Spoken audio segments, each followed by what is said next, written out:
You mentioned the Golden State Warriors. Do you remember their slogan, Cody, in the pre-Kevin Durant championship runs? Do you remember their slogan? It was strength in numbers.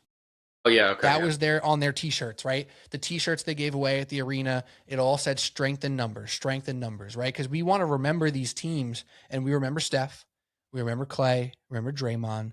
Maybe you're like, oh yeah, it wasn't Bogut on that team. Yeah, that was cool. Like he was a former one Sean pick. He did some Livingston and things, right? But then yeah, you start thinking about why they were so good. It was Sean Livingston. It was Mo Leandro Spates. Barbosa. It was Mo Spates. It was David West, right? It was a lot of different folks who were helping this team with historic Hall of Fame players in Steph, Clay, and Draymond be as good as they were. They didn't win the most games in regular season history when Kevin Durant was on their team. They did it the year before because they had strength in numbers. And this Knicks team, to not say they're as good as that because they're not, to not say they're as good as the Thunder have been the past 2 years because they haven't proven that just yet, but they're close. They are a strength in numbers team, and it's proven out right now. Jalen Brunson is that guy. He's number one. He's on the top of the mountain right now with the New York Knicks.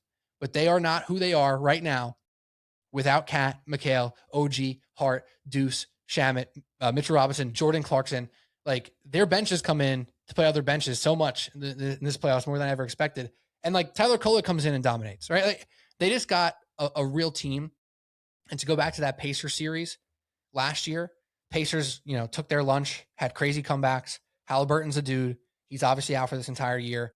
The Knicks team that lost that series, albeit also with a different head coach who has a different style, who has put this team in a different direction, it's a completely different team from last year's Eastern Conference Finals, Cody. One take, because I've certainly gotten enough wrong, but I've been saying since last year's OKC Pacers series, since all of it was that the landscape of the NBA was different after that.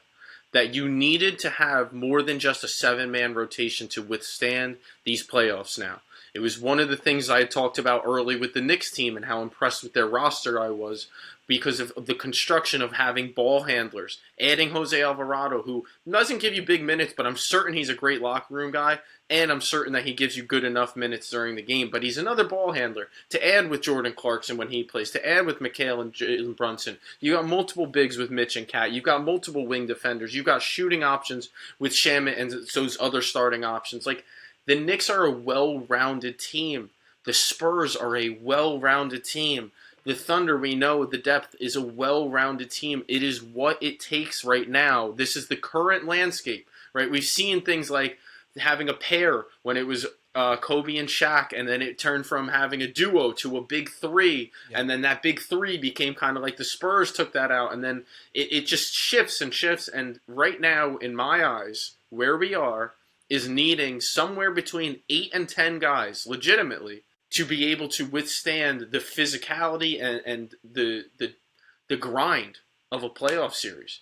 Like, I know I keep going back to my own team, the Thunder, but Kenrich Williams came in the other night, hit 2 huge threes, had 8 points off the bench, made a big impact, and I thought helped shift that game. He's like the 12th guy on that team.